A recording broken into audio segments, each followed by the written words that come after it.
time's up and fate of this festival is now in your hands. So I'd be happy to answer any questions, or if you'd like me to sit other folks and have a chance to speak here. Why don't you sit for now? I think the first thing we need to deal with is the illegal motion that was made at the last meeting. You cannot make a motion to change something that the previous board passed without first rescinding that motion.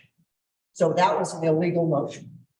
So first, I think we need to rescind the motion to deny the part of the Harvest Festival that is in violation of section 11-1-80 of the town. So you consider this to be a legal meeting? Yes, Okay. So I make a motion that we rescind the motion that was made last Thursday, and that the parts of the Harvest Festival in conflict with the town of Paonia ordinance 2002-06 be. okay, that needs to be split into two motions. The first one is to rescind the motion You that can't do a was, split, only a trustee. okay, And do you have a trustee that would do a split? Sure, I'm not positive What you would do is you would say, I move to split the motion into two parts, of which one is to rescind the previous motion, of which the other one is to deny the parts of the Harvest Fest that are in conflict with the town of Paonia ordinance 2002-06. Mayor, just a minute. Mr. Valentine is thinking about this, sir. Just a I'd like minute. to second the motion as it stands. Okay, thank you. Thank you. You need to do the second before you split. Go for it. But I thought Paige seconded. Did you? I did not. No. Oh, okay, I'm sorry. Okay, so I move to rescind, split the motion into rescinding the previous motion and denying the parts that are in conflict with The section 2002-06. 2002-6. 06. Okay, so first part is to rescind last Thursday's motion. Correct. Discussion from the board. All right, yes, Mr. Silver. Having read the legal paperwork that we were sent, all 20-some pages. And in my opinion, we made a major error in doing this. First of all, we violated the open meetings law by not noticing this. And second of all, we violated, or we actually went against the advice of our attorney. And that now is the paramount thing. We have a professional that has told us that we have the legal responsibility and right to do what we did the first time when we approved this. And we disregarded that. We paid him a lot of money and we are not lawyers. So I'm of the opinion we ought to follow our attorney's advice. Thank you. Any other board member want to speak? Mayor? Oh, yes, Mr. Martin. Thanks. Okay, so I just want to recap real quick. First, does my sound okay? Yeah. Okay, thanks. Okay, so I did just a quick schedule review, and as I have it, and after I'm done, I'd welcome any corrections or modifications here. On March 31st, 2022, the coalition held its first, and as far as I know, the only public meeting where they solicited input on the Mountain Harvest Festival. On June 23rd, 2022, the Mountain Harvest Festival had an application on our consent agenda to close 1st through 3rd, as well as the outlying alleys, from 4:30 in the morning to 10 p.m. on 9/23, from 8 a.m. to 10 p.m. on 9/24, from 8 a.m. to 5 p.m. on 9/25. And the list of signatures included in that first application included individuals that I had spoken to that were opposed to street closures in general. I made a motion to deny the application. That motion was tabled. At the following town meeting on July 14th, Mountain Harvest Festival was on the agenda again. They modified their plan to remove the alleys and First Street. They had a page of summaries of conversations that they had held with local businesses. but coalition members communicated, I guess, to the mayor that they wanted to be removed or deferred from that meeting. On July 28th meeting, they were again on the agenda with a note that said that no ordinance modifications were made, so a request that is outside of the current code is being presented to the board to act on, as is outside the scope of administrative authority to approve or deny. That was from town administrator. At that meeting on the 28th, this was our Zoom meeting. That was the first time that the chief had reviewed the plans for the closures. The first time that our outgoing attorney had reviewed the street closure process at all. And we had a board motion to approve street closures, as well as a motion to amend the approval to limit street closures to comply with town law. The amendment failed and the original motion passed. On August 1st, 2022, there was a social media post stating the intent to move Mountain Harvest Festival downtown. On August 11th, 2022, due to negative response, the coalition posted a revised event narrative that split the Mountain Harvest Festival downtown and the town park. First, I'd heard about town park being used for the Harvest Festival.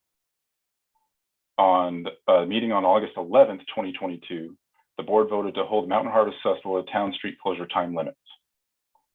Does that jive with everything? Everybody else remember that way?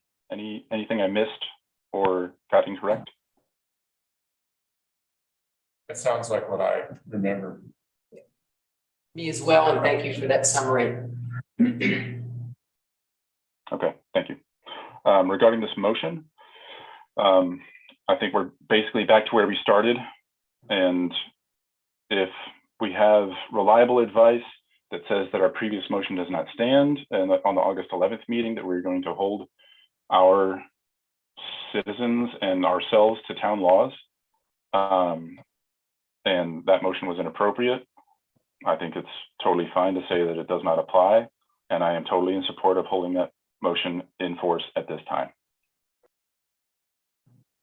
Current motion on the table? Yeah, Table to rescind. yeah. Motion is to rescind the motion made on the 11th.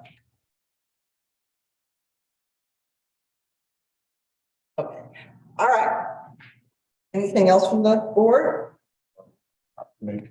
Yeah, all right. Anything from the public? All right, seeing none, we have a motion. Oh, please. Yes.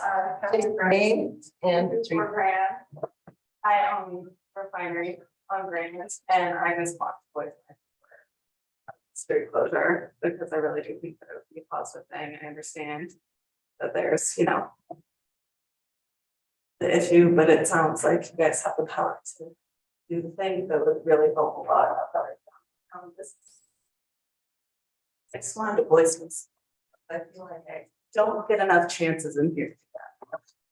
thank you. All right. We have a motion on the table to rescind the motion that was made on the 11th. All in favor? Opposed? All right. And Aye. Mr. Valentine, would you read the second part of the motion or the second motion then? Do I deny? Here. Yeah.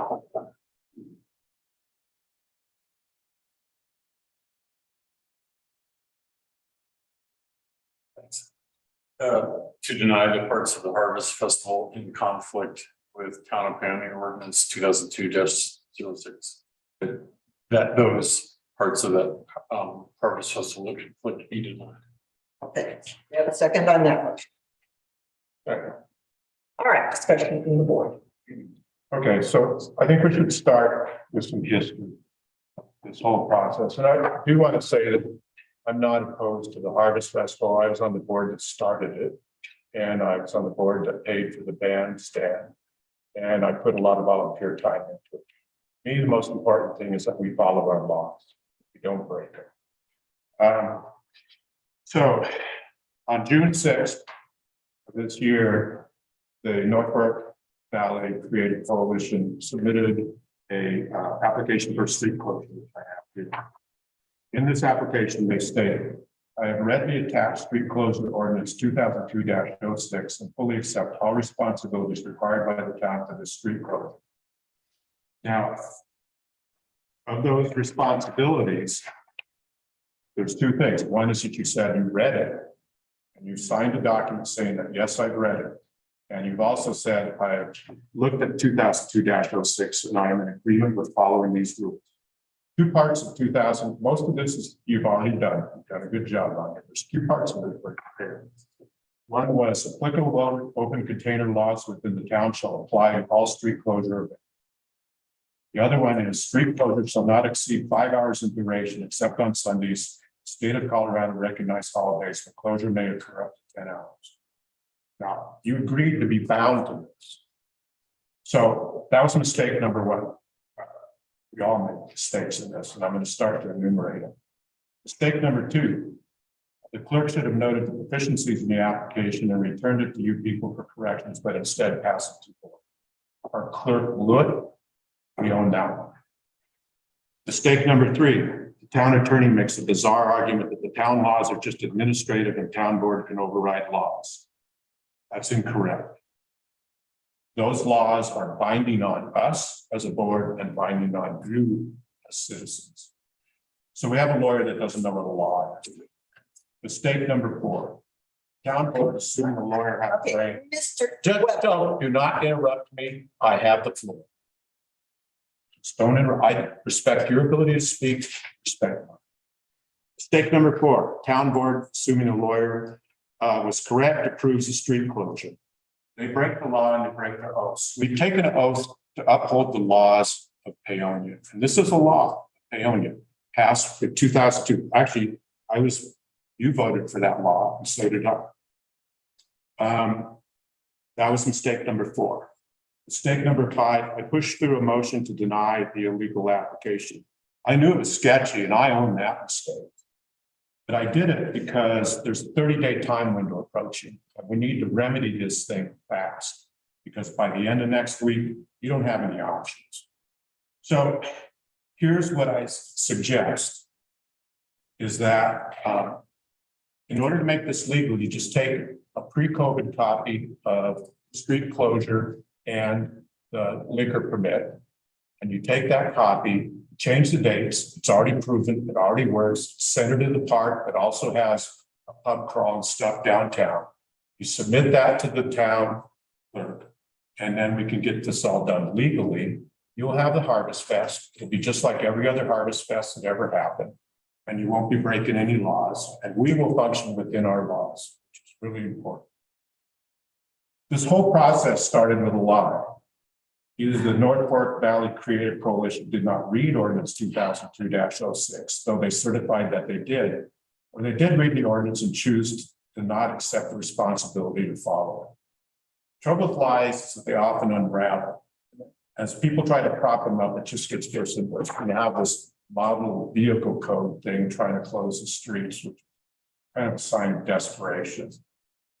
And I asked my fellow trustees where their allegiances lie.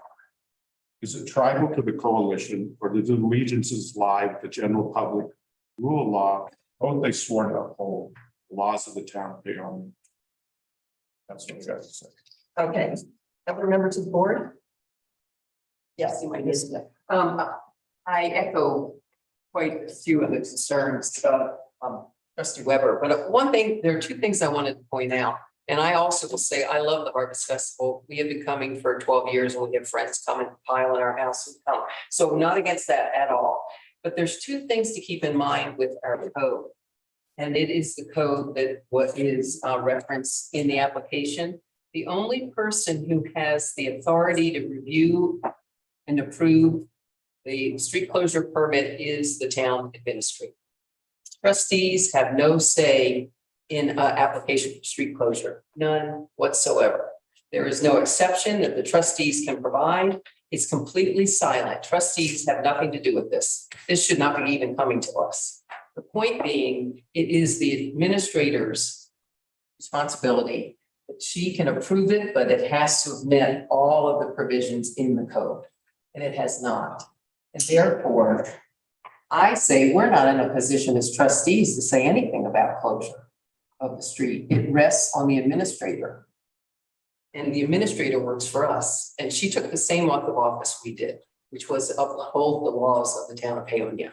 I, as a trustee, am not comfortable giving any tacit approval to not meeting this code, including things that we have yet to see is any input on this application should have been comments from the chief of police or privacy. It is empty. Like, we know nothing from the chief of police other than he heard this for the first time on July 28th at our meeting. And I'm assuming that perhaps you shrunk it down to the 200 block because he was concerned about closing off Second, which is a business thoroughfare. I don't know that, but that's the only bit of information I got at the time. So I frankly am not even comfortable with the current motion that the trustees are going to deny this. We as trustees don't have any authority to deny this. If we did not have an administrator, we would do the administrator's job based on our statute. But we, in my opinion, we have no authority on a street closure permit. We do on the open liquor possession, which is supposed to be addressed in this same situation. We've not seen that as well. We have some say in that. But one thing that I'd just like to add, there are provisions in this section of section 11 of our code where there are exemptions provided that the trustees can do. It has to do with how long, if you can be in the town a park after hours, after 10 to 2 a.m., or we could allow you to glass in a park. But those are the only exceptions in our code that the trustees can weigh in on. We have no authority over street closure. Thank you. Any other members of the board? Yes, Mr. Bell. Unfortunately, I seem to be cut off from the Wi-Fi right now. I have no idea what's going on.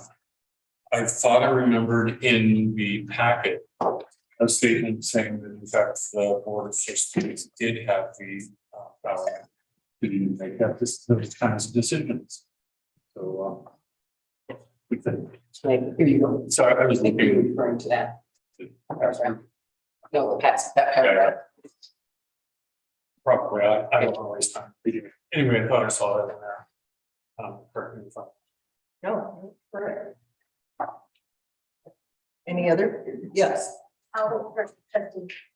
I'm sorry, what? I raised my hand, but I don't want to. Mr. Hicks. Well, first of all, before we take the vote on the public, I'd like to hear the people that have been here. I think when I took this job as a trustee, I felt I was elected to make decisions on behalf of what I think is the best interest of the town. And if we take the argument I'm hearing right now to logical conclusion, first of all, I'd like to note that I didn't realize so many Juris Doctorates were on our board of trustees. It's really amazing how many people are interpreting the law for us. If we take this to the logical conclusion, then any administrative action cannot be undone by the board of supervisors. We have no power to do that whatsoever because the administrator runs the town. When I read through the ordinance that's we're debating right now, and I've read it 3 times, this ordinance covers administrative action. I respect Jeff Conklin. I respect his expertise. And I think he gave us very good advice that as a board of trustees, by statute or a statutory town, we can take action that overrides administrative decisions. And that's what's on the table right now. That's all I have to say. Yes, yes. Ms. Ferguson. Thank you, Mayor. My question is a pretty simple one for the board, and that as administrator, if I have certain enumerated duties and responsibilities, and I have certain parameters, this is similar to what trustee I was alluding to, and I have certain parameters that I am allowed to make decisions and work within without having to bring it to the board level. And I have someone that applies that's outside of that scope. And the only people that have the ability to review existing codes or do any changes to the existing codes is the board of trustees. And I'm not supposed to bring it to the board of trustees. Where do I take that to? Who do I give that to? And when there's a legal interpretation second question, when there's a legal interpretation and a legal question needs to be answered about a legal terminology. And I ask our attorney who's paid to give that, and his advice is different. I base a decision off of his review, his evaluation, his advice, and then the board disagrees with his legal interpretation. How am I then supposed to react to that? Am I supposed to ask the board a legal question, or am I supposed to ask the town attorney? Thank you. Mr. Stelter? Kind of recap the whole thing. We have an attorney. The attorney is certified by the state of Colorado. I do not have a law degree. I can read legal papers, and I read these. Basically, I have to go by what his opinion is. He told us right out, and I would like to, and in my opinion, we should follow his advice. Thank you. Mr. Markle, do you have anything to add? Yes, I want to be clear that the initial application was brought on a consent agenda along with the cherry days, and there was actually another festival at the same time. So this was not brought to us so that we could review any variations with the requirements of town ordinance. I'm with trustee Weber on this, that it was oversight and overlooked basically by the applicants and or our administrator, and brought to us without the understanding that it was outside of our laws. So basically what we have is, and I do believe that we have the authority to override administrative decisions. At the end of the day, the board of trustees is the ultimate authority in town. If we need to change ordinance to suit that, fine. We have that power. But I don't think we really need to change anything at this point, because this application is invalid because it violates town laws. I don't think that we need to have a motion to say it needs to comply with town laws. We need an application that complies with town laws, period. And if the application doesn't comply, it's invalid. There's no way to approve it. So, or it shouldn't be approved. If we have an administrator who's approving illegal applications, that administrator needs to be removed immediately. Thank you. Okay, so Thank you, when, Mr. Markle. Yeah. I'm going to speak before you speak. I would like to remind the board that this process has been in place for years, and that the board has acted in this manner for years. We have approved holiday fairs, we have approved other kind of events with town closures. This is not some brand new thing that has just come up. So first off, there is the history of us acting the way our attorney says we have to act. I too am very tired of getting legal advice from people who have never gone to law school, who have never passed the bar, and who are not licensed to practice in the state of Colorado. I think that is acting as practicing law without a license. And I do not approve of that. I think we take our directions from our attorney. The other thing, so this whole furor is moot, in all honesty. And sometimes I wonder where it's coming from and why it's coming from after we have such a long history of being able to support the festivals in this town. So that's my statement. Mr. Weber. okay, so I would like to point out that the attorney is irrelevant. Here's why. You guys, let me Come on, explain. let's be quiet and let him speak. When you signed this document, you bound yourself to this ordinance and these rules. You said, I have read this tax street closure ordinance and fully accept all responsibilities. That's between you and the ordinance. We shouldn't be in this loop at all. It should have been rejected at the clerk level so that it wouldn't get to this point. The clerk made the mistake. You guys made the mistake but you still are obligated by law, because this is a legal agreement, to fulfill the obligations of this ordinance. Okay. Anything else from the board?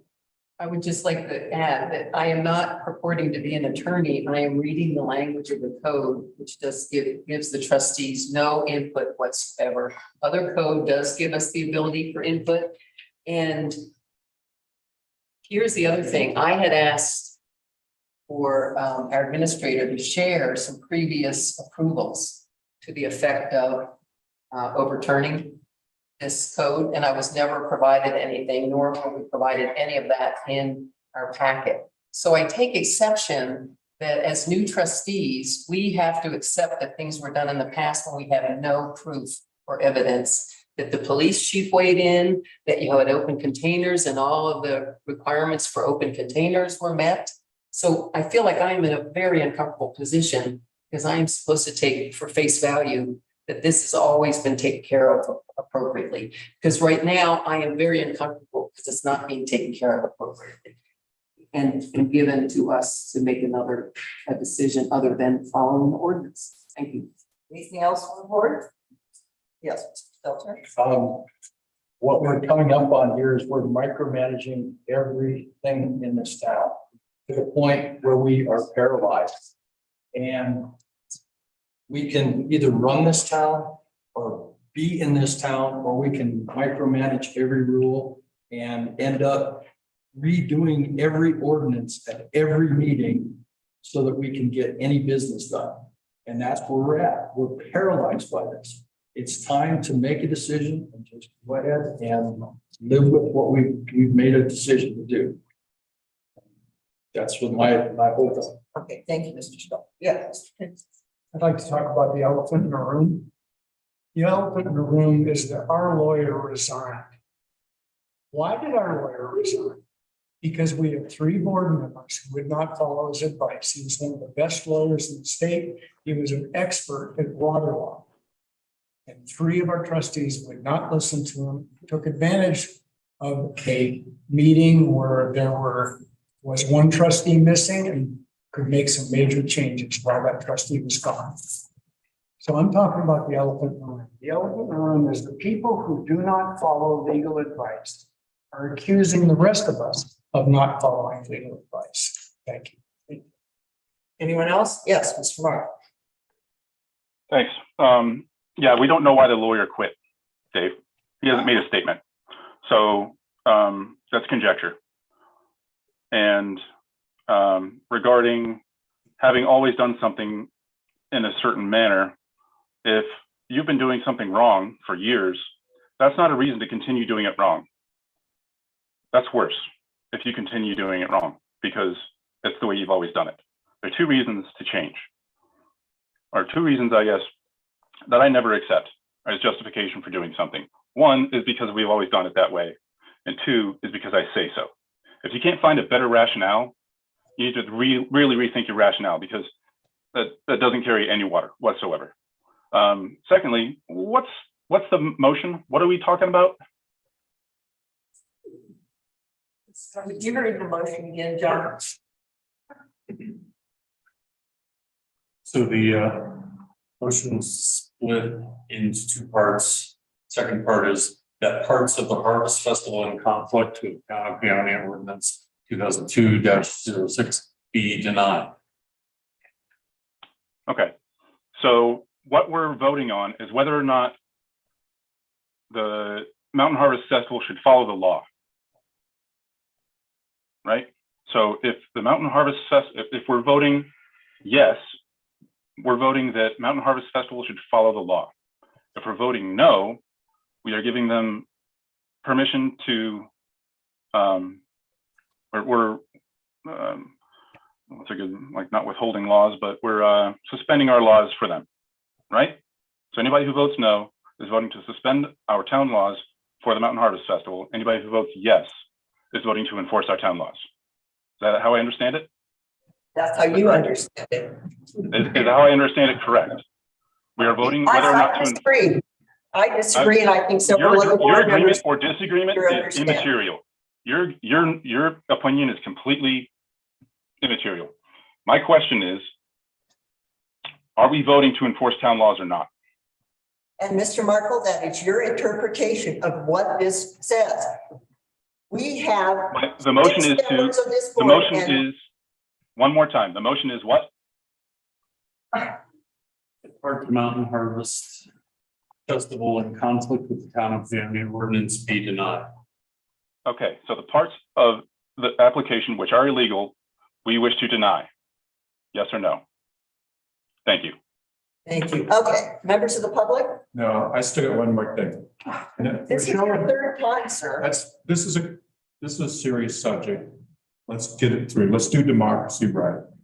The legal mistake, I want to talk about the legal mistakes of Jeff Cochran. Oh, no, that is outside That the is, scope of this Because discussion you're right now. treating him like the Oracle of Delphi. No, And he that is made outside the scope of Point this. of order, Yes, it's out of the scope of the discussion of the motion.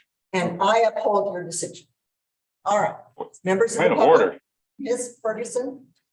Mayor, sorry. I would request for Mayor, point of order. clarification when we make minutes that I respectfully request that the motion move forward, that there be some type of modification that clearly outlines what the interpretation of that ordinance is, because administrative and town attorney interpretation does not clearly match some of the interpretation of specific board members. So if that could be specifically stated, instead of a statement that it's outside the law, it would be beneficial to recognize. Okay. All right, members of the public who would like to address the board. Yeah. Ms. Calvert? Hi, guys. Okay, 3 minutes, guys. I know, I'm gonna try. Susie Calvin, Harding Road. We're all frustrated. No one wants to be here. I respect you all for serving the community and the council, and just a couple points I want to make. I think we are somewhat confused about when an application is submitted and it doesn't fit under the administrative purview and it comes to council, and if council can modify an ordinance or vote above an ordinance. I don't know. I don't know what that answer is based on every different opinions that have been stated. If you all make the law and laws can go to votes and can be changed, I'm wondering if a modification of the ordinance, not for this event, but down the line. So that's one thing. Secondly, I do take offense to being alleged to breaking the law. The Creative Coalition has no intent of breaking the law. So I want that on record, that we don't want to break the law.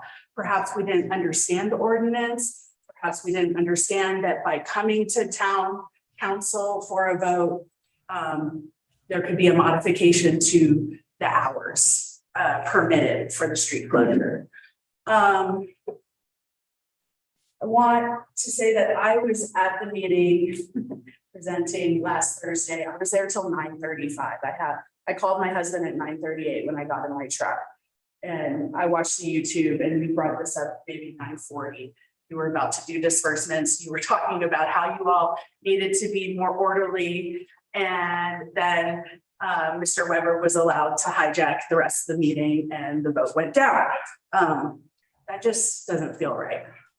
And I don't know whether it's a law that you broke or speculation, but your CRSA advisor did say that it wasn't in best practices, that it definitely was out of turn from Robert's rules, and that it didn't meet open meeting laws. So I'll say that. I'm nervous. Whew. I would love to see you guys conduct yourselves under your code of conduct. I find some of you are disrespectful to each other. Yes. And blaming your administrator, I wouldn't want to work for you. Point of order, Mayor, this is way off topic. Excuse me, sir, she has her 3 minutes. I can raise my Got point of order at 21 any moment. seconds left. I think there was oversight by this. Can you rule on the trustees. point, please? I overrule you, Mr. Markle. Every Okay, so thing that has Clearly. been spoken about tonight, Mr. Markle? You said Dave Weber is off topic and Susie is on topic. Thank you.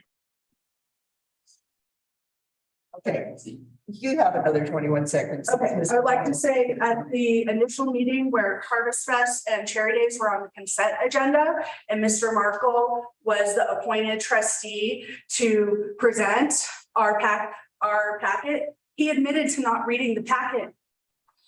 That's not true. You all had, yes, go back to that YouTube meeting. No, I don't understand that, trustee Markle.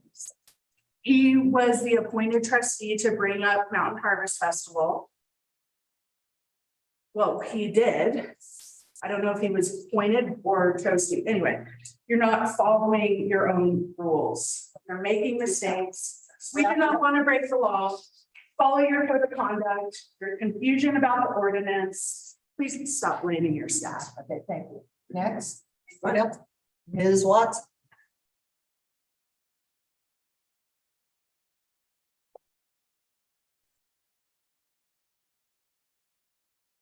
I sent you an email. I don't know if the board had time to review it. Nobody read it. Okay, but I did not. some of you didn't. Okay. I'm sad. I want to say, if you look at the whole of chapter 11, streets, sidewalks, and public places, their parks are come to the board for decision making. Street things do not. There's one in street closures for excavations that gives the public works director the ability to vary the laws. But I figure the reason why is streets have to do with thoroughfares and public inconvenience. Parks don't. They're not thoroughfares for traffic. So I wish you could open your email and quickly review that if you could. I want to say the laws in town shouldn't be so difficult to read that an average citizen can't read them. If we're having this much of an issue that you have to be a lawyer to read our code, something is seriously wrong. And I think that's just talk. I think that's just exaggeration that's being made by certain people to support themselves. I want to see what Jeff Conklin has to say about the if he heard the whole story. I think he was hearing one piece of it. He gets fed a lot of information. I can understand now why our last lawyer wouldn't give legal advice in public. As I think that Jeff actually was making a statement off the cuff. You know, just because Rudy Giuliani is a lawyer doesn't mean he's always right. Right? So, I mean, lawyers are not always right. If Jeff has something to say, I'd like him to look at the comprehensive chapter, the discussion from the board, and give us something in writing, because this off the cuff verbal stuff, I don't think is going to cut it.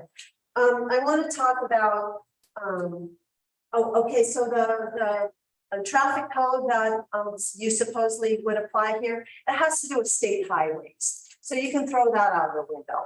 I haven't seen the state statute or the ordinances that support Corinne's opinion that you can indeed break your code here. I also want to point out to you in favor of the Harvest Festival. If you look at the code, it says there are fees that are charged for street closures that are set by resolution. If you look at our resolutions, there's no fees for street closures. So why in the application are you charging them fees? Okay, we got about 20 seconds. And we need to be following our rules. And if things are a mess, it's your staff years ago who should have brought the difficulties and the confusions to you so it could be done right. But that is not happening.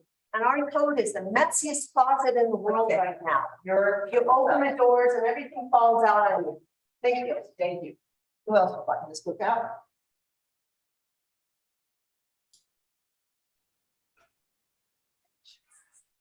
So I have questions. Have any of you guys done SUSA training?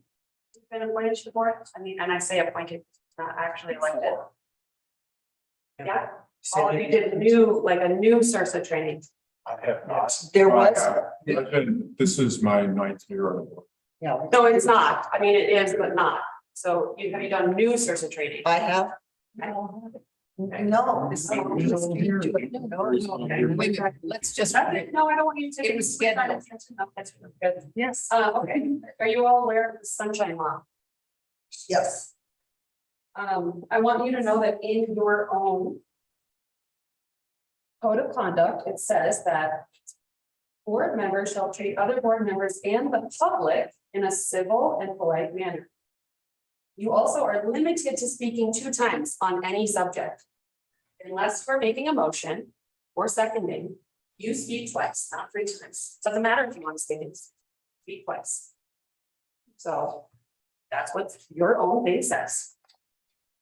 I'm curious about Mr. Weber's quote that the Harvest Fest should be just like every Harvest Fest that has ever happened.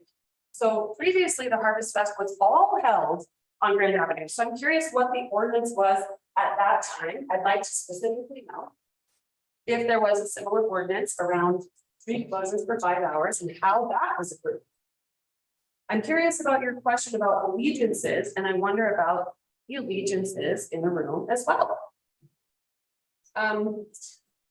This festival is asking for permission to be used the park and the street. So now we're in a whole tangle, right? Because you have an ordinance of you have jurisdiction over the park, but not the street. So how do you figure this out? It's very, very confusing, but I do feel like we had very clear and direct advice from your attorney saying that you did have the right to approve the street closure as long as everyone was in agreement around it. Mr. Weber, you weren't there. So the fact that you could come to the next meeting and at the last minute hijack the whole thing. All I do know is that as long as I was sitting on the board, when Charles Stewart was the mayor and he was an attorney, for someone to come in and reverse a decision that the board had made would have been definitely turned down, because that is definitely not a thing that you do as a board. What's the point of having a board? If every decision you make, you can just go back and reverse. Oh, I don't like that today. Ms. Buchan, time is up. Thank you. Who else would like to address the board? Hey, yes. I'm sad. I'm Sean Larson. I live in 608 Orchard Avenue, and I'm sad. I'm saddened by this. I volunteered to be on the community creative coalition, for one reason. They asked me to take care of the bar. Okay. I thought we were throwing a party for y'all, for the whole town. A party for everybody. That's what I signed up for. This has been 4 months of this rigmarole. I have 2 jobs. I left work early today and I'm not getting paid to come here and deal with this. Okay? I want to have fun and I want to have fun with everybody.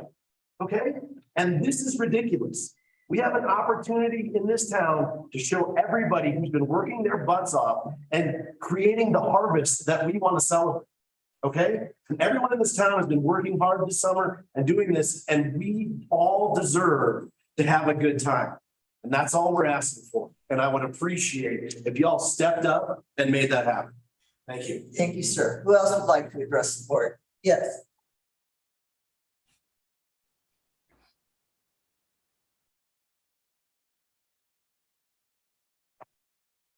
Elaine Bright, 1899 Hagen Road. Mountain Harvest Festival has a 20-year tradition in this town that celebrates what matters most to this community. Mountain Harvest Festival honors the heritage of our valley. And just to remind you all, it's here at the end of September, it honors the heritage of the valley, the hard work of those who come before us, the farmers, the ranchers, the coal miners, the business owners, the builders of this town, the teachers.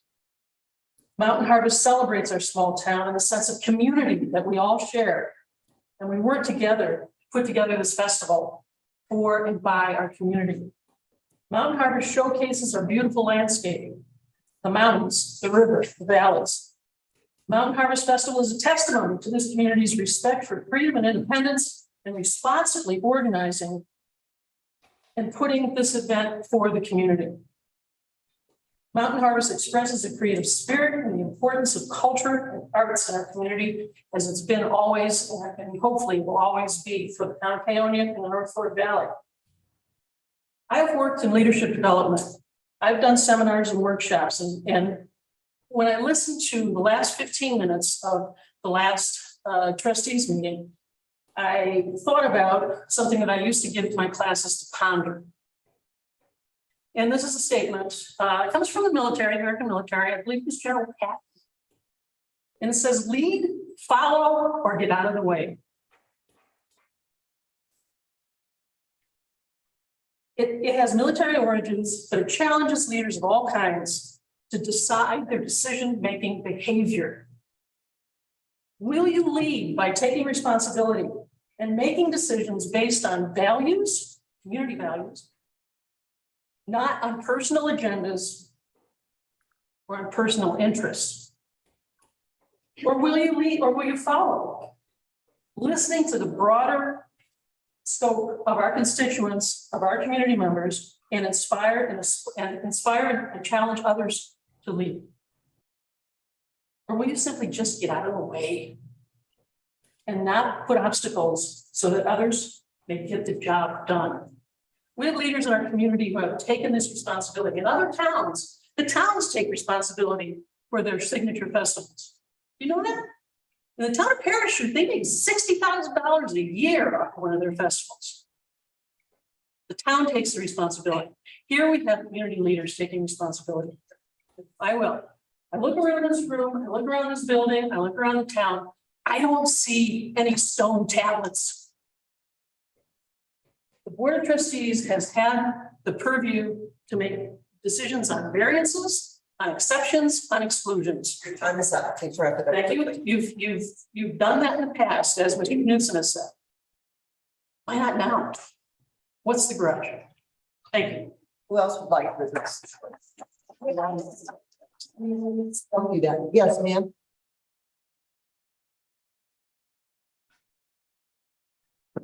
I'm really nervous, sorry. I'm Sarah Sargent. I'm on 39594 Pekin, and I came to see what's going on. And I don't attend these very often. I've been here for about 5.5 years, and I originally thought I asked. It's dramatically changed due to the fact that I know, and I think a lot of us, we all know that this community is very split in many ways. Political, how we've got COVID and that's school education of children. The grass is green, the grass is purple. Okay, and what I've seen here, I've only attended a couple of these. I'm really disappointed in the behavior that we have going on this school. This is, you guys are supposed to be managing and helping us. It's really disappointing. And I just really would like to put that into consideration. And for calling things out and manipulating and trying to utilize laws and using your lawyer that is not here. I don't care why he's not here. He's not here for a reason. And you're bullying your administrator. Okay, she's an administrator, not on the fifth. So I know that this is off topic, sorry. But I just wanted to voice that all of this is coming because of a huge tradition of this town that I knew about when I was younger, and I've been here 5.5 years, and then just, and so do our children, all these people. And the Harvest Festival is creating chaos and this crazy vortex and war against you guys, against one of your staff members, and our whole entire community. Really bad. So I hope you guys can put that in consideration. Yes, things need to be followed. We need guidance. We need a lawyer. We do. Okay, but he will also be an employee, someone who's being paid, and he needs to be, or he or she needs to be treated well as well. Okay, and so to manipulate, we need to stop. And yes, there are things that have been brought up today. But you need to hold yourself accountable, please. And we will do our best. So when we are in the wrong and you're saying that they're lying, can you say that truthfully and say it to all of them? Yes. They didn't understand. Yeah, just that concept. Thank you. I just would like you guys to put that into consideration and same with our community. Thank you. Thank you. Yes, absolutely. Jim Patterson, Rio Grande. Never seen so many people in this meeting room for such a small meeting. Wow, why don't you come to all of them? Anyway. And don't speak for the whole entire community.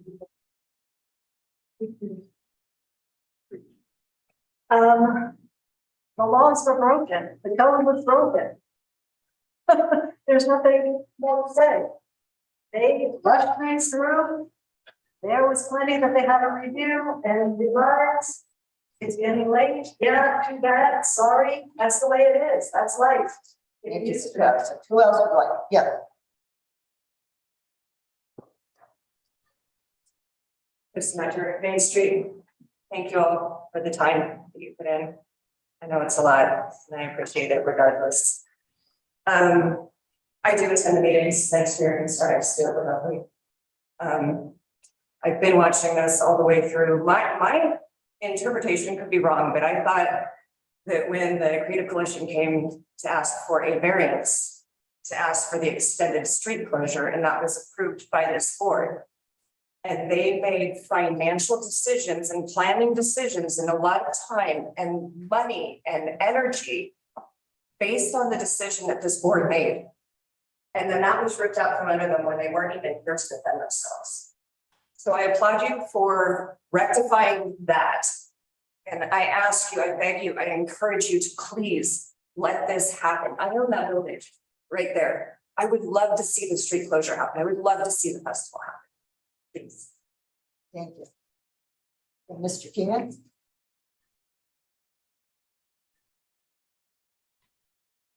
Thank you, Madam Mayor. You know, my day usually starts around this time of day because I work 9 hours ahead of Colorado time in Ukraine. And it was very spirit guided that I was putting on the YouTube and came on to our local event here. And I, quite frankly, I have to say, Madam Mayor, I'm not exactly sure what issues are. But unlike Sean, sometimes I want everyone to have a good time. And I think that, you know, my memories of the Harvest Festival, having the downtown street open and the park seemed to work very well. On a personal level, maybe there was too much open container drinking going on. But I think that that's probably completely acceptable for most of the community because I'm celebrating in a month 29 years of not having one beer.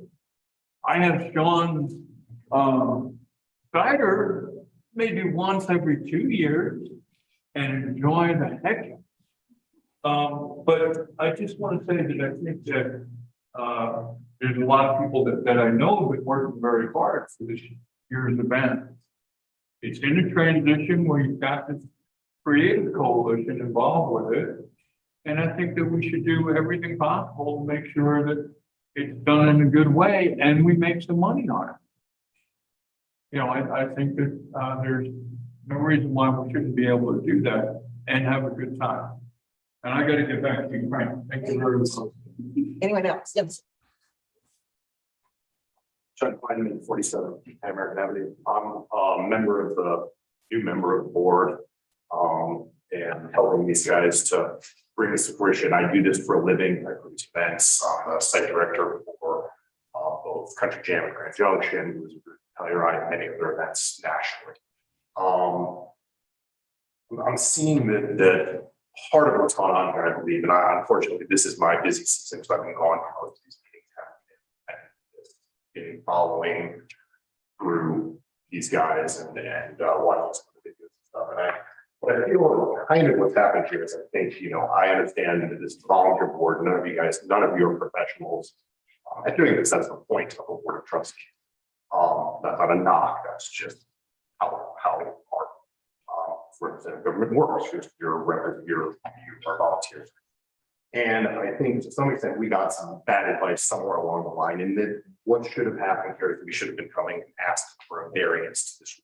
You can make variances, you can also you could also amend, you can also change that to have a line in there, and I think in the future. That ordinance needs to be changed, to have a simple line, and I think as we thought this was going, we knew that we didn't lie, we didn't misrepresent ourselves, we're just trying to navigate the system. These guys are not professionals at this, and we're doing our best with the advice we're giving, the forms we have to fill out. And we were told that in order to make this happen, we needed to have a variance, have a variance or have the rules change. And I think that somehow there was some immediate reaction to this, that this was not proper and needed to just be canceled, rather than the board should have, in my opinion, should have looked at what happened and said, hey, in order to make this happen, this is what you need to present to us. Someone should have said, listen, we need to present a variance or a change to our ordinance so that we can actually grant this to you. You guys did grant it to us, which puts us and you obviously in a bad place. It puts you in a place where you, according to you guys, have broken your own laws. It puts us in a place where we have made commitments and put money out there, and now we're looking at not being able to do what we want to do in the way we want to do it. We can't do, it's one of the bands we've hired on the stage in the park. We're not talented. The other thing I'd like to say is that specifically to the ordinance of open containers, the law does specifically, it does specifically say that if we have a liquor license, that we can have it in the street, and we will, if we get this variance, have a very clear, I sat down with the chief of police and went over this, we will have very clear places where we have control of them. I'd like to point out, you're exactly right. If there'd been one line in that law that said the town board had the right to do an exemption. All right. Anybody else want to address the board? Mr. Keenan, you've already spoken. Thanks. Christina Patterson, Price Road. I think where we all unite in this room is that we all love Harvest Fest. I mean, we really do. Everybody wants to see a wonderful festival. That's why we're all here, truly. And that's why, you know, all those hundreds of people literally like responded on Facebook, like, please keep it in the park. You know, we love it in the park. So thanks for hybridizing that. I think we have it split right down the middle here. Those that sort of see it as they do want to follow the law and uphold their oath of office here as trustees. And we have people that want to party and have a great time at Harvest Fest. Okay, so how do we, and there was a lot of steps, as thank you, Trustee Markle said, that were sort of, you know, bypassed, but here we are now. And how do we do that? Perhaps there could be something where you put some more wording, redo this ordinance really quickly right now. Here, we do the ordinance and then vote on it to do that. And I mean, I don't know, is that a possibility? So that everybody feels good to not go against the laws of the town and have an ordinance that you then vote on. Thanks. Thank you. Mr. Lisa True, up on Lamborn, my business in town. Very business in town. Don't come with me. Shit. But I'm a hairdresser. Stand behind a chair. I hear from everybody about all of you. And because of what I hear, it's not good at all. It's not about you. It's not about you at all. Get yourself out of the equation. These people are trying to throw a festival, for Christ's sake, a festival to bring fun to this area. And it is fun. It's a festival. Break a dadgum rule. People are breaking the rules all the time. Bend the rule. Bend it just a little bit. And don't call it out at the final hour because you don't like it. I hear things. I own a business. I pay my taxes. But don't piss off a hairdresser in town. Especially if you own a business.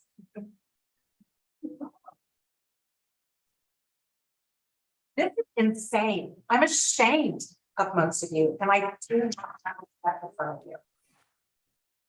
If you have an agenda, you come into town, you start picking on the mayor. You should show her some respect. You start picking on her because she's doing her job. You start saying, oh, these are the da. And I did this for a long time because this is what I used to do where I came from. It's embarrassing. And if only you could hear what I hear standing behind my chair coming from every single one of us. Doesn't matter what you do, what you believe in, what you care about. You would be embarrassed. It's not pretty at all. So think about that. This is a festival, a freaking festival. That we want to have fun at. Who cares about those numbers? Who cares about those laws? Break them. For one freaking day. It's not about you. It's not about you. Well, who you work for. Who you work for. Thank you. Thank you. Would anyone else like to address the board? Yes, Ms. Beluga? I just want to say a final thing, and that's echoing what a couple others have said about being part of the solution, not part of the problem. It was my understanding that there was a potential for a modification on the variance, and that takes 22 days to execute. 30 days. So there was plenty of time to do this when we submitted our application back in May. So again, it's kind of, this is a critical moment whether this thing goes down at all. And I don't think maybe the people, not everyone in this room or everyone at this table realizes the gravity of that. But I, for one, am done. We have a hand up, the top one. I can't read what that says. For real. You should be. Linda McComb. I'm sorry. Hello. I have called on Ms. McComb. Yeah, can you hear me? Yes, we can. Okay. All right. I just want to say that this is really rich. I have been watching these meetings since my husband started being on the board, and I noticed several of the trustees having no problem whatsoever overruling the administrator's decision on a code and coming up with their own idea. Oh no, it needs to be done this other way, and opening the town up to a lawsuit because of a remodel on 2 buildings that they decided, no, we're going to overrule the administrator on this. But now all of a sudden they have no problem whatsoever following the letter of the law. It's appalling and it's hypocritical, and I'm ashamed of you as well. Thank you.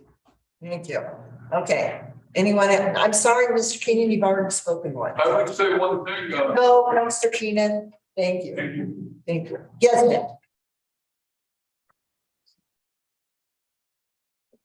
My name is Neil Lucas. I've lived here in the 80s and 90s. And I just moved back to town. I have a business here. And I've been coming to the Harvest Festival for over 20 years. And this is not just a festival. This brings money into town. People from all over the area come to the town for this event. And people expect to come to this event.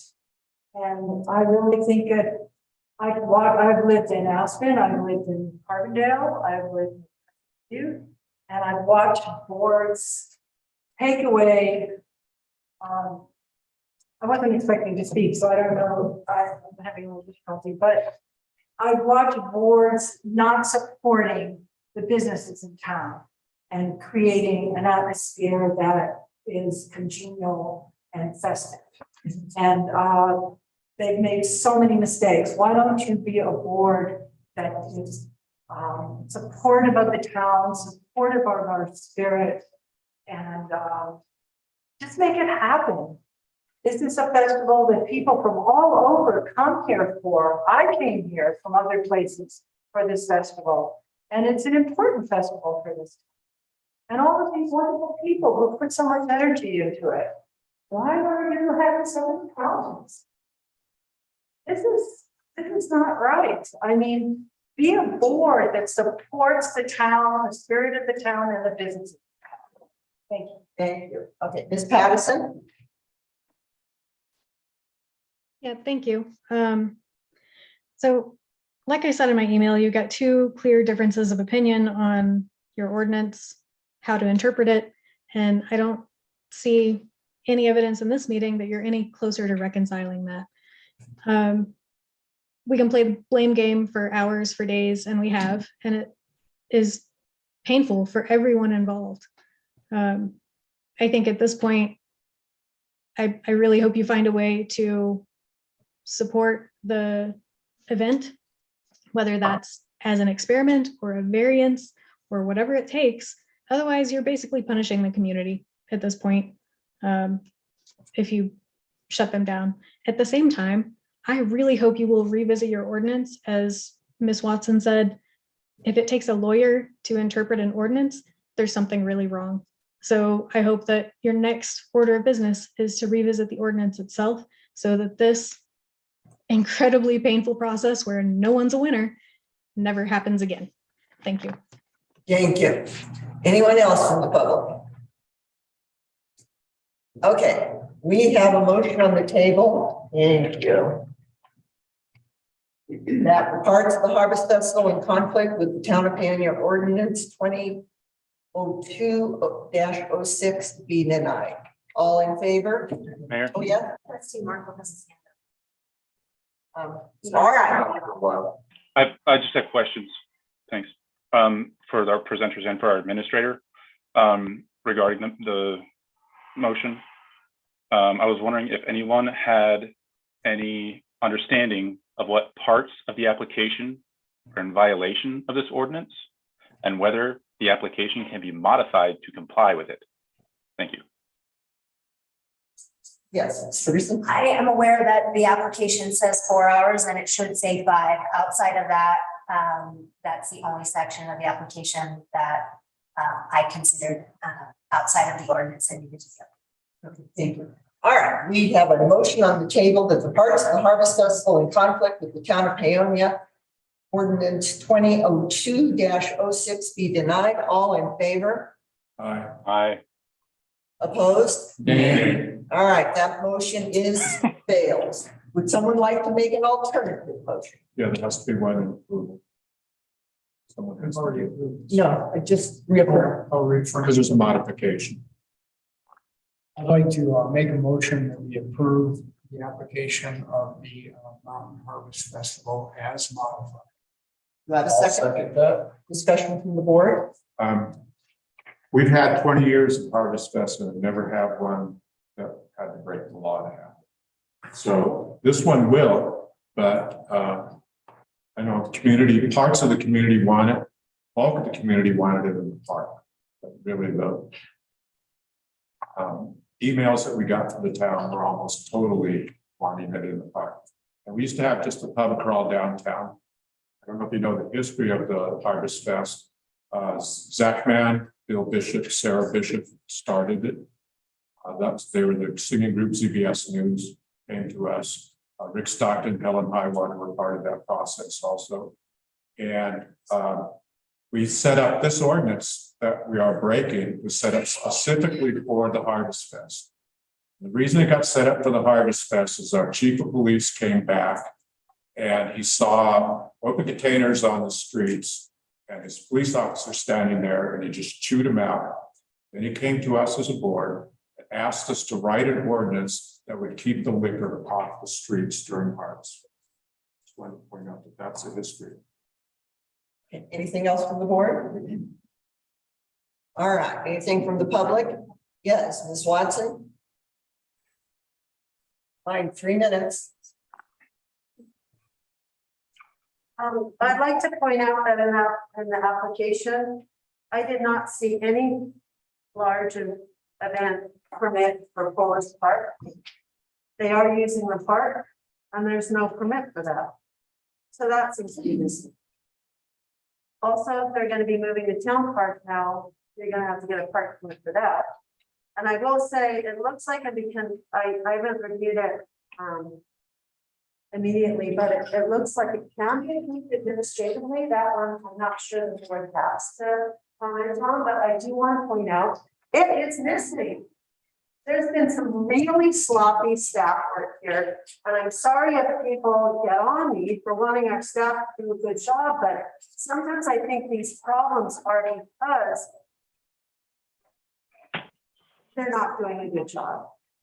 I mean, look at the whole fee schedule thing. I'm telling you, there's no street closure permit fees. Nothing on our resolutions. It shouldn't be on the application.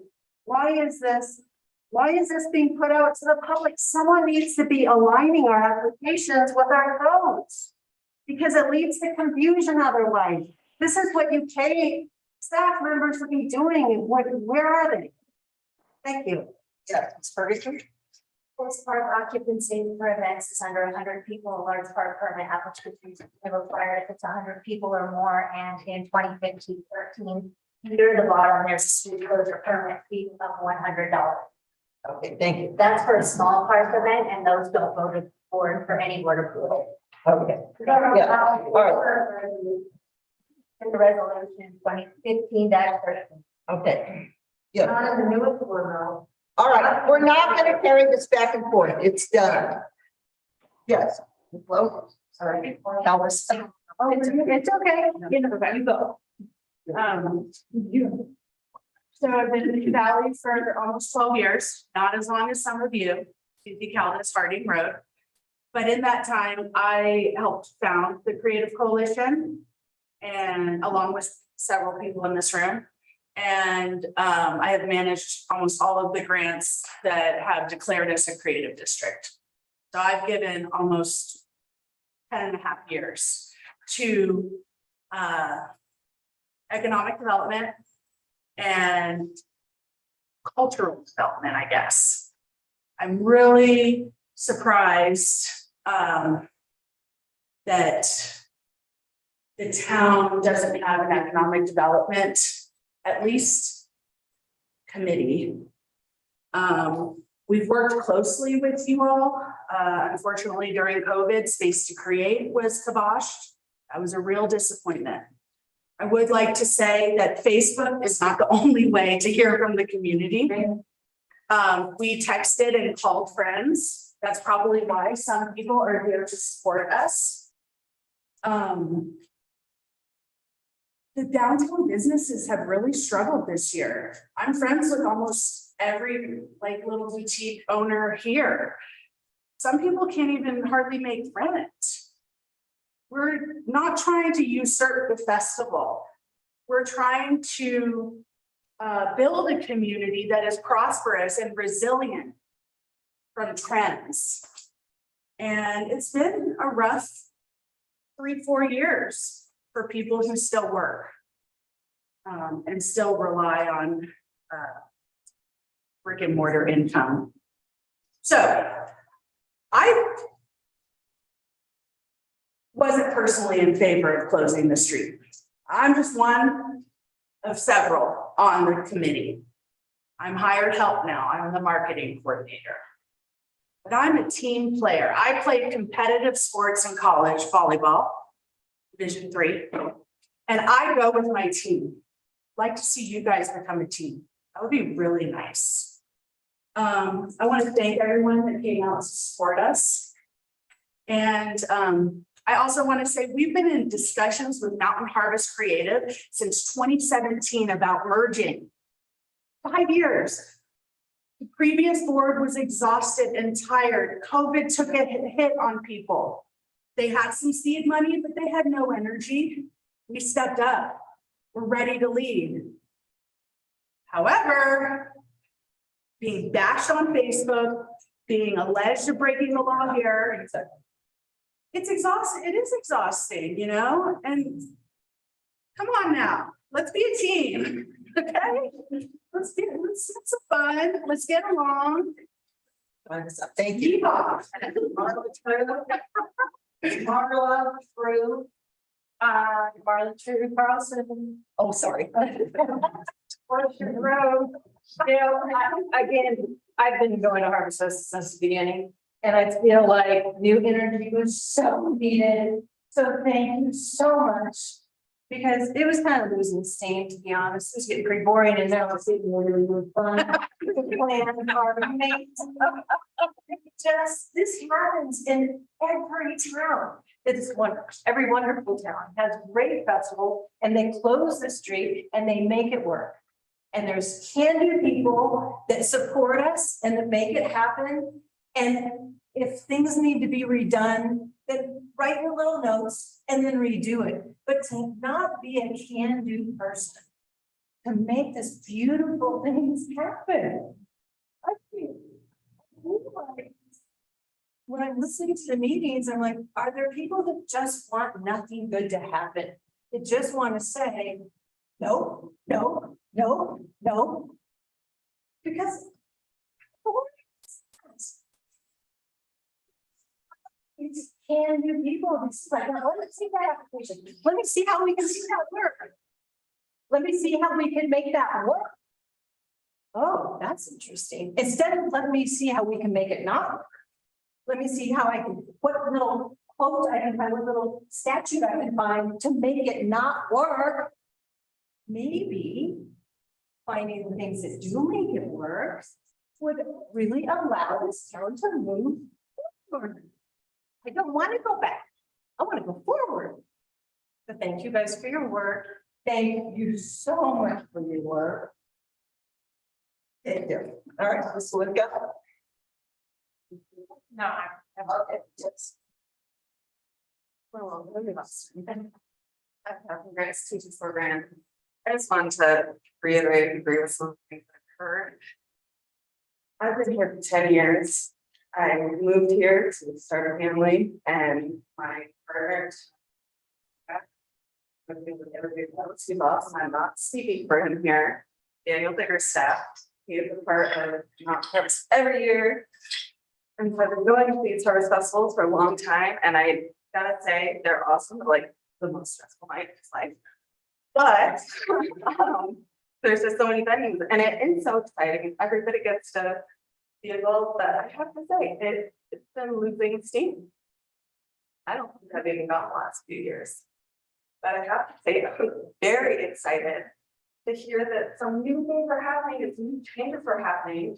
And the fact that my business is on Grand, it's like, yes, I would love to get them down. I support the street closures, and I just love to see more respect for you, Mary Bachran, because, well, more respect for this lady, because she's amazing. I mean, her job must be so hard, and she has helped me create fundraisers for our schools and all these things that, like, the bureaucracy scares the crap out of me. And I just thank you for supporting us, really trying to do good here. And I hope that you guys can support us too. I mean, I'm not on the creative coalition, but thank you guys. There are some amazing people here and amazing professionals bringing amazing bands and just like really cool stuff to the community. So I support us moving forward and being as good as we can be. And I'm like scared that they'll have been going down, and what happens to this community when we can't pay rent. You know, let's bring as much energy to our businesses and communities that we can. Thank you. Okay. I think to speak again, because the last time I want to say about the board stuff, this is personal. That guy, my husband, he works a full-time job and owns a business and volunteering time to help make this happen. And we have a child and I'm a teacher. And I want to say that the reason I left the board, despite whatever rumors there were, was because I owned a business, was trying to start another business, had 2 small children, and this was exhausting. Because of the bureaucracy and the animosity, and that was a tame board, in my opinion, compared to this. We didn't agree, we didn't see eye to eye, but we were civil to one another. No, that's not true. Hey, Ms. Watson, you are not permitted to speak. And didn't try to get in the way of people who are trying to do good things. Like Marla said, these people have given hours of their time. They're professionals. Okay, they submitted a plan to you that was way more professional than what I know I saw on the board many, many times. They know what they're doing. They're not idiots. They're not trying to pull one over on anybody. They're trying to have a good time and do something good for the community. And as a business owner and a former Grand Avenue business owner and an owner of a building, they're right, it's tough. It's not easy. And that was another decision that we made to not open another business, partially because things aren't easy in this town. It's not easy to run a business.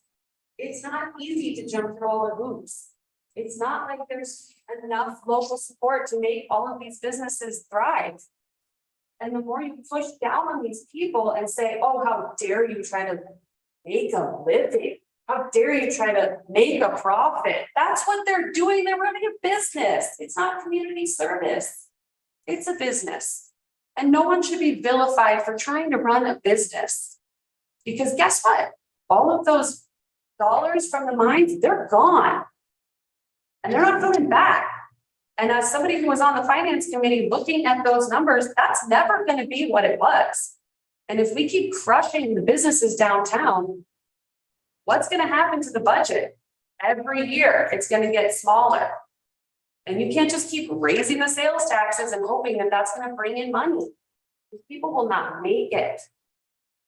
So give them a chance to have a good time.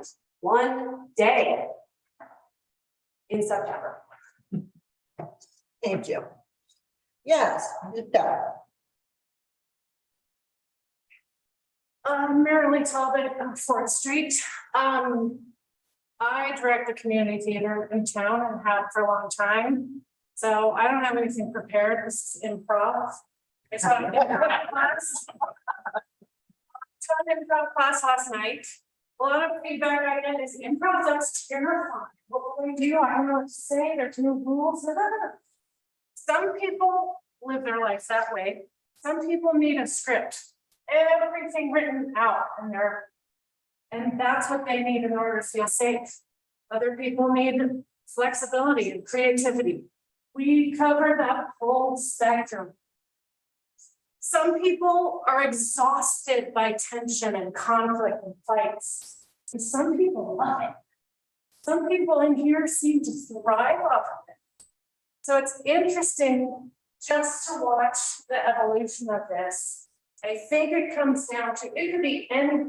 I've been coming periodically to the meetings. I don't come to every one.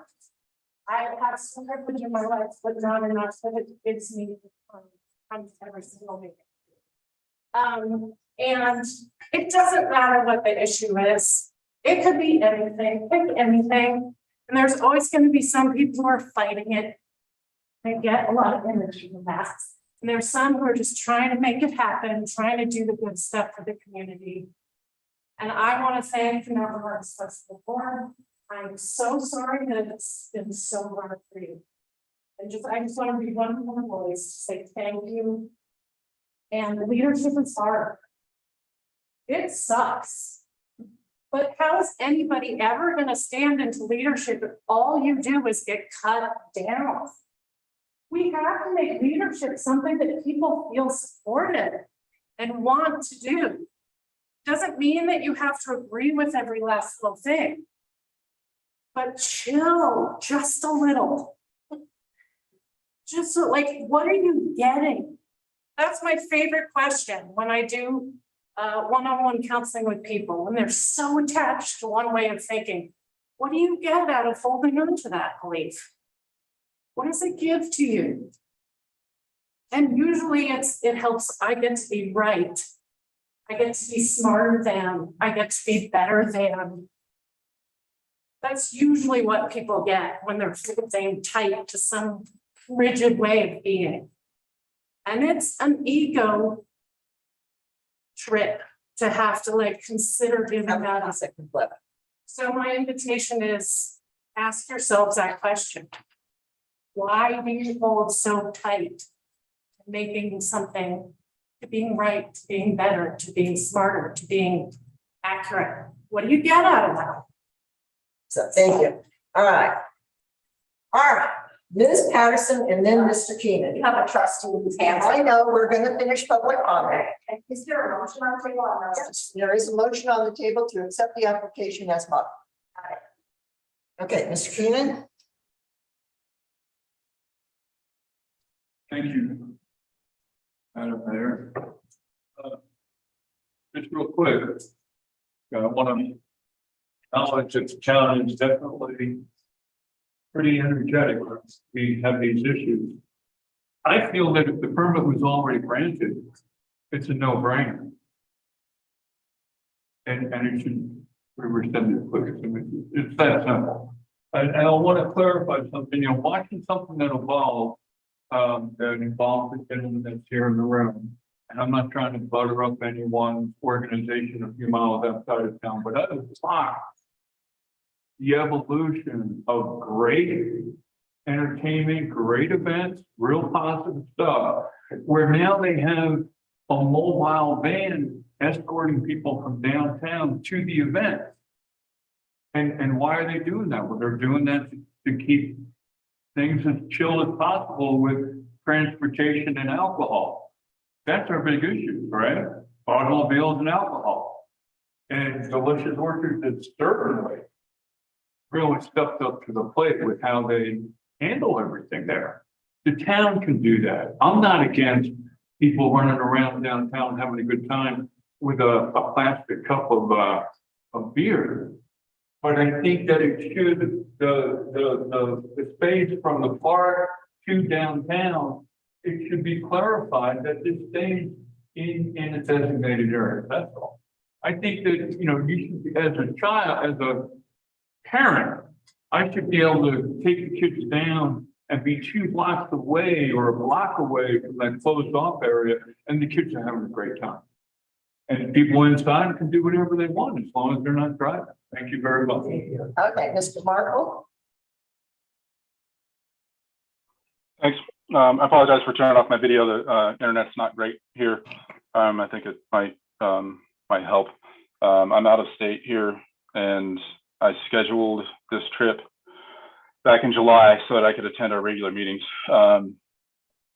And just as a statement, I guess I've been developing while you guys have been discussing it. I don't want to see Paonia turn into Aspen or grow into Aspen or Carbondale or Crested Butte or Ridgeway. Although I could live there, I choose not to. I find those places totally repulsive. They are superficial. They are concerned. Excuse me? Go ahead, Mr. Markle. Thank you. They're concerned with business, money, and consumerism. And that's not something I got from Paonia when I moved here. And I suggest that if you do want to be more like those places, if you want to run a really successful business, I suggest you move to one of those other towns because you can make a lot more money there. And I understand everybody likes a party, but not everybody wants to host that party on their front doorstep and accommodate 1,000 drunk tourists on their sidewalk. And a lot of people have voiced concerns about street closures for many years. And those concerns have gone completely ignored. They've been completely ignored. And I want to recognize that one weekend is not really going to help or hurt anybody enough to save or condemn their business to closure. So in that regard, I think it's kind of a moot point. This is a matter of respect for your neighbors, which I haven't seen from this organization. And that was my initial objection, right? Well, on the first thing, when this was first brought to us, it was on the consent agenda. It wasn't even supposed to be talked about.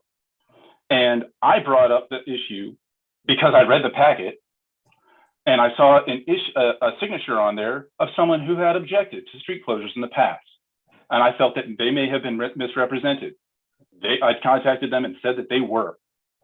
So what I'm asking in the future is to respect your neighbors, because I haven't seen that. I have seen selfishness. I have seen self-centeredness and narcissism, but I have not seen.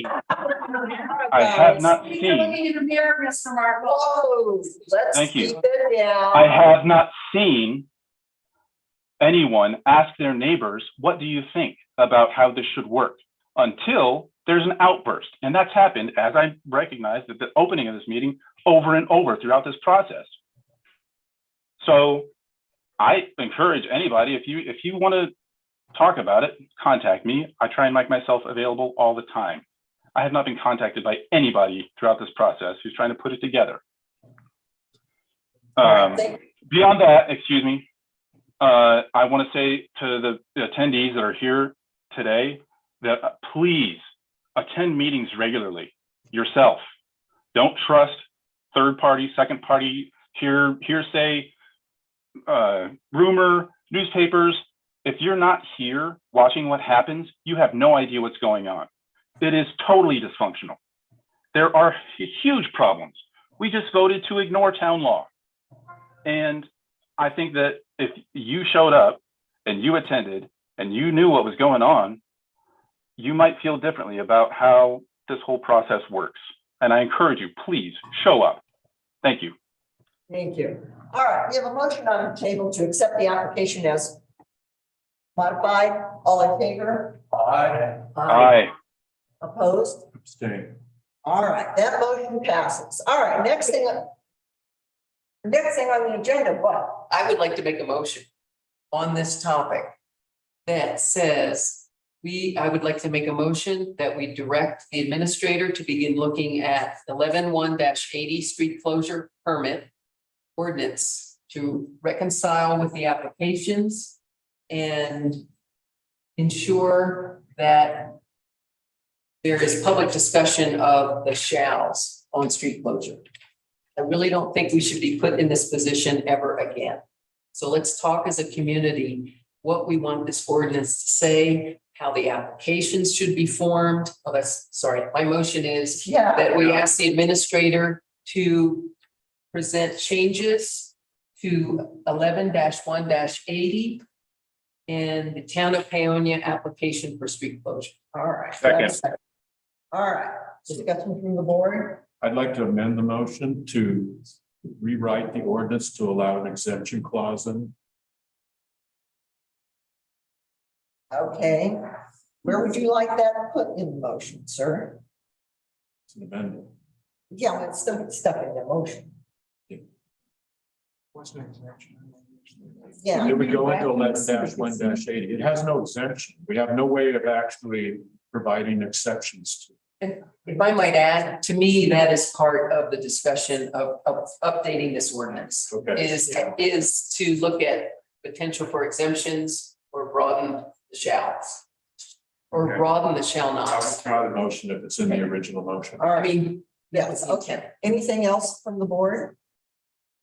Anything from the public? Yes. Yeah, I would just like to, I brought this up at a previous meeting, several years ago, we had a sit down with Corinne and all the, what have now been defined as legacy events in the valley to help create this packet that we have all been using. So this year, with the lead of Picken and Rob Miller, some modifications were made regarding the fees that these legacy events were having to incur to produce their event. So I would just like to offer to please include these legacy events in the reformation of the packet. We worked great together last time. It was great for everybody, I think, to get their experience around what it means to produce the events and how the various aspects are taken on by the organizers. So I would just offer that again. Of course, I'm totally available. I'm sure everybody else would be as well. So I think we all had really good feedback, having done events for a good chunk of our careers and also in this town that could be considered in the formatting of the exemption as you're stating, or the other details around the fee structure, which some other citizens weren't aware of. So thank you. Thank you. Okay, anything else? Yes, Mr. Salter? Can I speak right now? It's public. Yeah, we're fine. Okay, I'd like to make a suggestion that we hold a work session and we don't do this during a regular meeting. Because we're having trouble getting our regular meetings done now, and this is one of those things that's gonna take some time to do, and we need the public input. Okay. I think Rick's right, because when we've changed ordinances, it can take a long time. Remember unification and how many meetings we had? 20? This won't take 20. No. All right. So we still have a motion on the table to direct the administrator to present changes with 11-180 and the event application. All in favor? Aye. Opposed? All right, that motion passes. Okay, and then we can make it a work session. All right, next up on the agenda is resolution 2017-06 rules of conduct. And I asked that this got put on the agenda because it seems like the board, even though this has been sent to the board and they have it, that section 2 personal conduct of the board has really gone off the rails for a lot of reasons. I mean, remember, twice in this meeting. Absolutely. By male member shall make, berate, intimidate, or belittle others for expressing their opinions, viewpoints, or engage in speech that is inflammatory, defamatory, and demeaning, bullying, or threatening. And also, no member shall make disparaging remarks about any town employee in a public setting. While criticism about job performance may be a valid topic of discussion, members shall choose a setting appropriate for discussion. Also, members of this board have spoken to each other in derogatory terms. Members of this board have spoken to the public in derogatory terms. And this is unacceptable. We are supposed to be the positive example of civility, respect, and dignity. And we are so far from that right now. It is despicable where we are sitting right now as regard to our treatment of each other and the treatment of the public. So I would like us to take a look at this. And that as infractions come up, I think we should take action as a board and not just let these things slide, because it's not helpful for our reputation, for the reputation of everyone out there to be like this. And believe me, when a town administrator or a town attorney is looking at this town to see if they want to work for us, all they have to do is to pull up videos of our board meetings and they will not apply.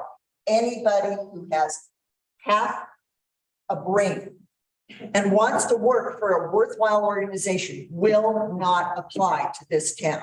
So I suggest we get our house in order. And this is one of the reasons why I wanted a retreat back in the beginning, so that we could start to find out about each other and maybe build some respect between each other. And that was not possible.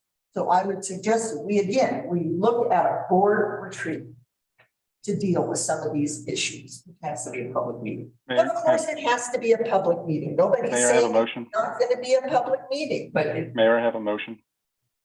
Excuse me, I'm still talking, Mr. Markle. Okay, I have a motion when you're finished. Thank you. Thank you. Okay, so I think we should look at a retreat. And again, I will be happy to put my money on the line to pay for this retreat. If that's what it's going to take to bring this board together and to do something good for this town, I will put my money on the line. If we cannot find ways to do this in the budget. All right, Mr. Mark. I move to direct the mayor to enforce resolution number 2017-06 during meetings, as well as Robert's rules of order. And Mr. Okay. Do we have a second on that? I'll second. Discussion from the board? I just have a question, if I may. Sorry.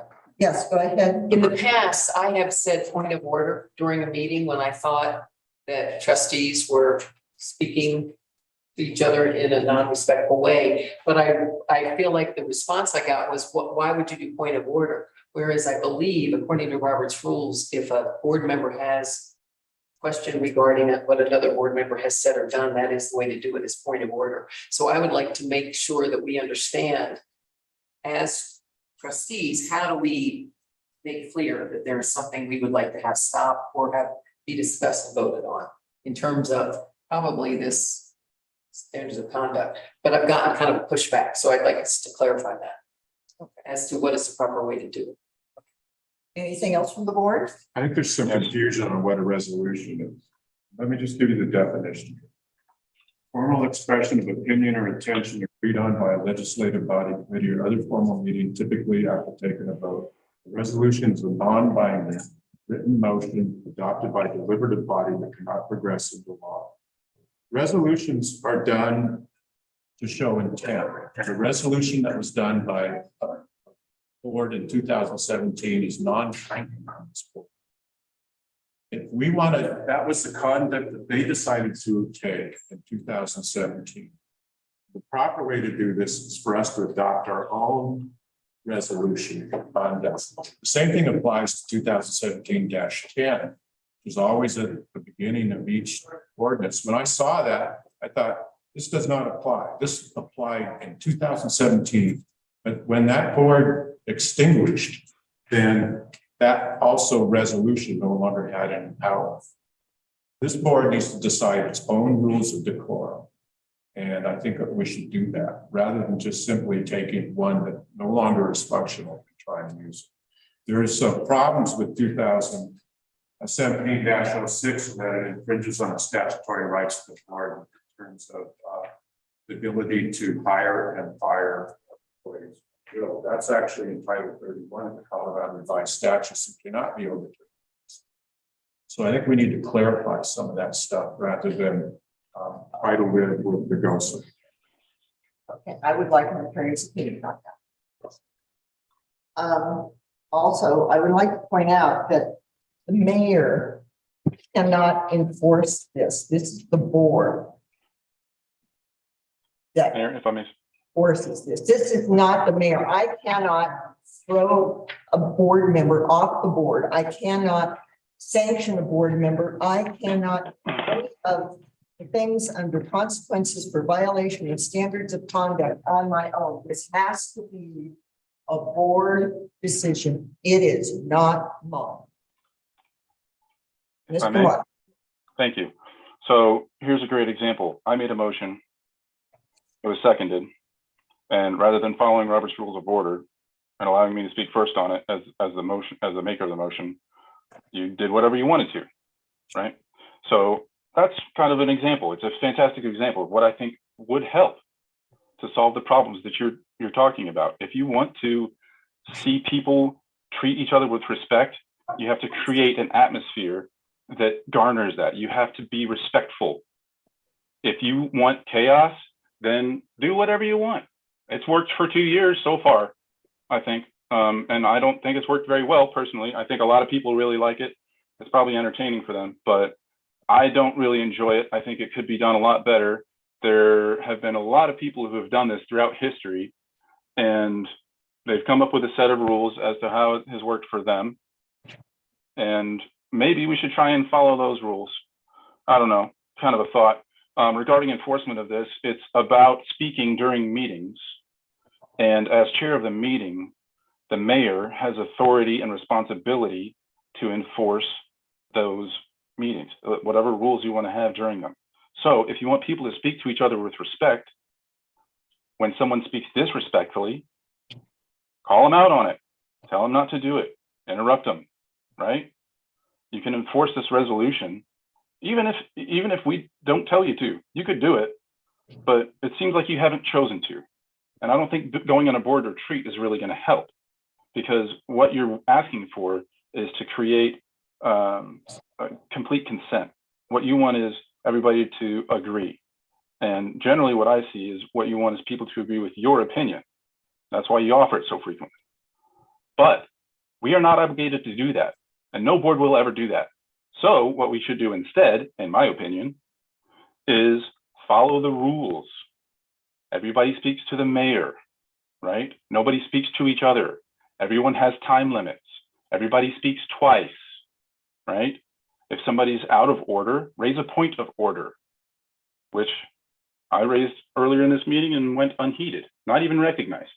So I think that maybe you already know the solution to your problem, but you're trying to blame the rest of us for it. Thanks. Exactly my point, Mr. Martin.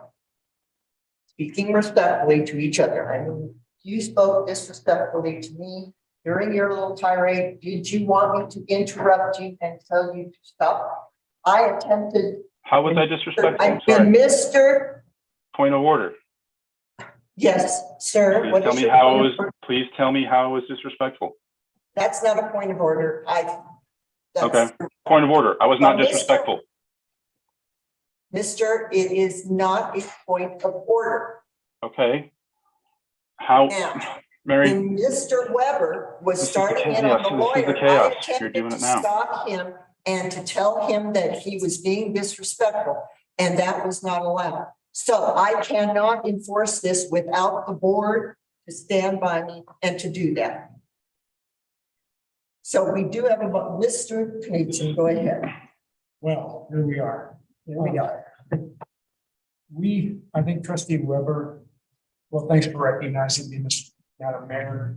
Trustee Weber is right in that this board has not really adopted this resolution as our own. We have not decided that yet. This is us. This is the way we want to conduct our meetings. And I think it's a very helpful motion that trustee Markle has given us, saying we want to adopt this in the meantime as the way we want our meetings until we come up with something better. That's the way I interpret it. Okay, his motion actually reads to move that the mayor enforce resolution 2017-06 and Robert's rules. And I'd ask to amend the motion that the board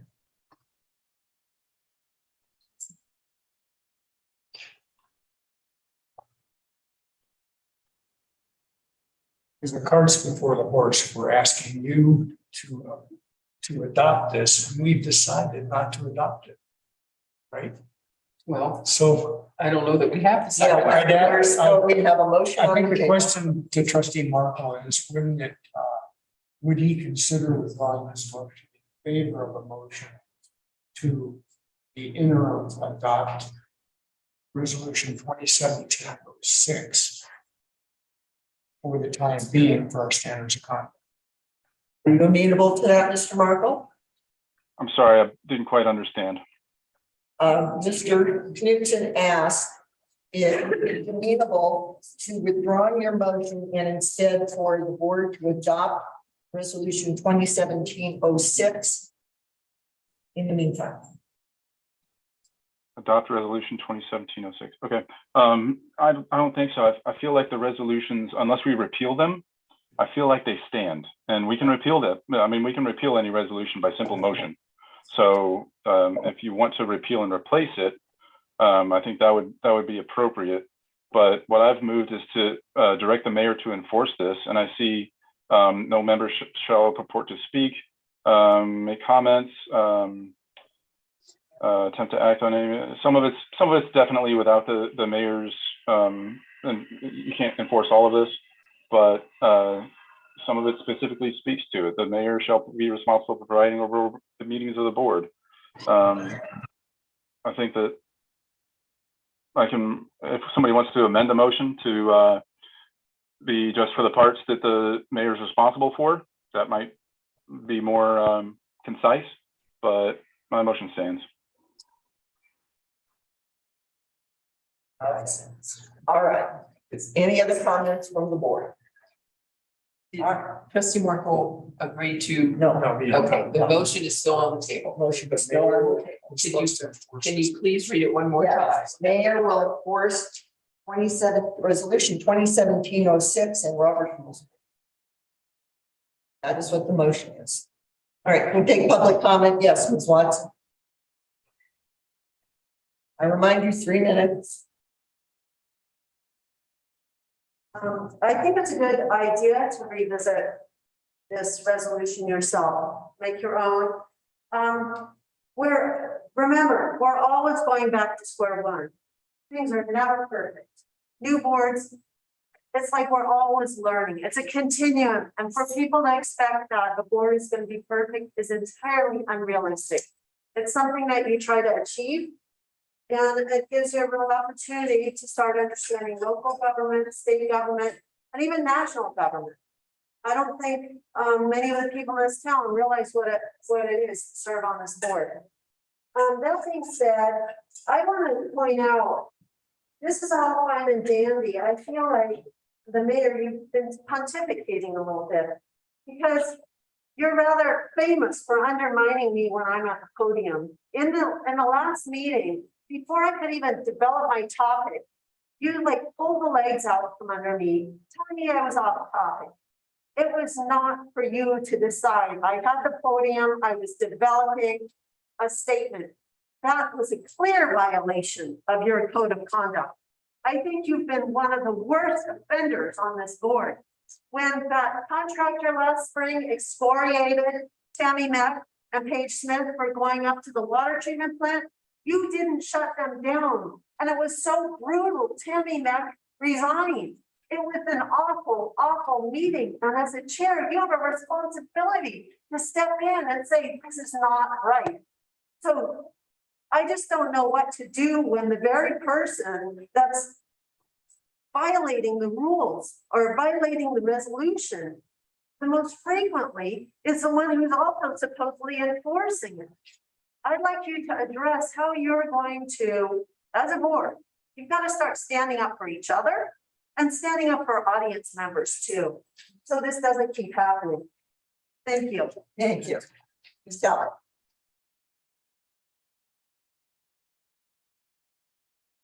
Marilyn Sullivan, 4th Street. I'm looking at section 9. Section 9. Section 9 specifically.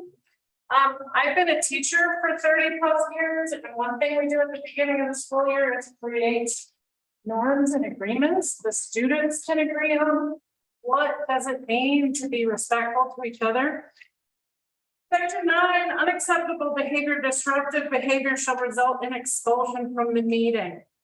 And I just don't think, I think you all do need a retreat. I think you do need to come up together with what specifically does it mean?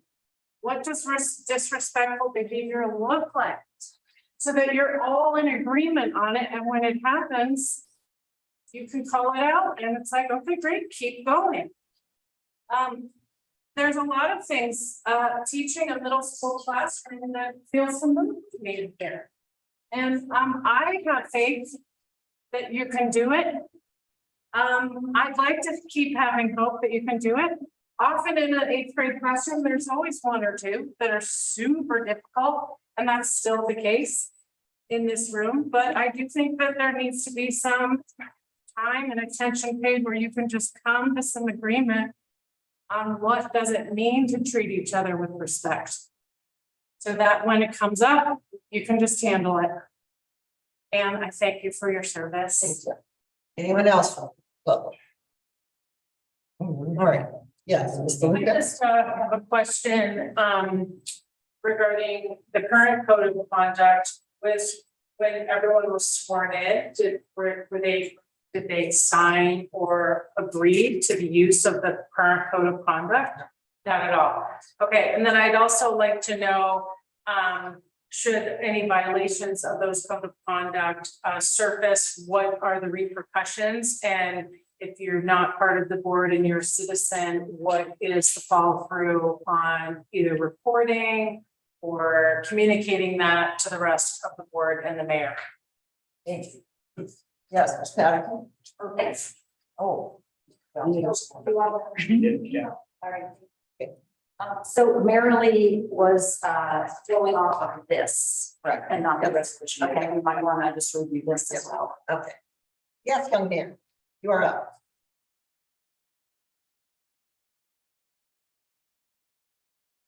I'm Spencer Larson. I live on 608 Orchard Avenue. What I want to say is Rights also have a social contract. It is about being nice and being fair. What I would like to say is that you are adults. Thank you. Thank you very much. All right.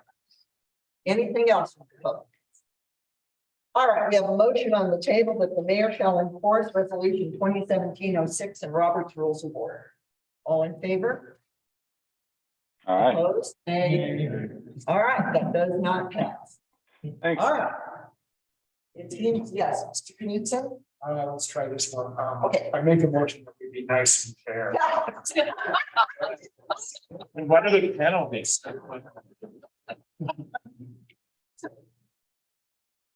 I'll second that. All right. All in favor of us being nice and fair? Opposed? I'm sorry, Mayor, I'm sorry, there's several people talking, I can't hear. What happened? Oh, Mr. Knudsen made a motion that the board should be nice and fair. It was, Second. It was- Trustee Moore. it was Trustee Weber. Weber, and that everyone voted aye. You can I'll vote aye aye. or nay. Yeah, I'll vote aye, thank you. All right, I think we are, yes, I don't want to belabor this, but this is a start. Principles, how we know. That each of us should think about what does do right? What part of this don't we like?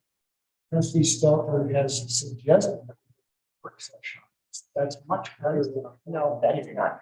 No, a previous, he suggested previous work session. Yeah, for the I ordinance. think this is another topic. Oh, or election. Okay.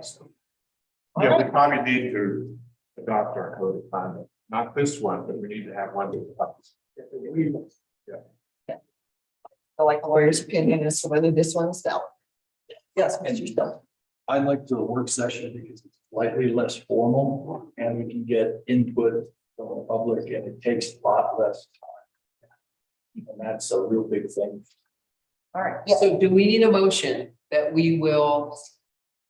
And I'm not making the motion, I'm just asking, 'cause it sounds like we're walking away from this without any clear well, direction. I have a couple of things that I want to put on the agenda next time. This can be one of them. So, yeah, work on our own solution and then, Merge this into 2017-10. Right, we could Because do the so. two are. yes. Resolution does require a public hearing, now, is that true? No, it's they're non-binding too. They're just not a law, they're a weak form of. All right. So I say we are finished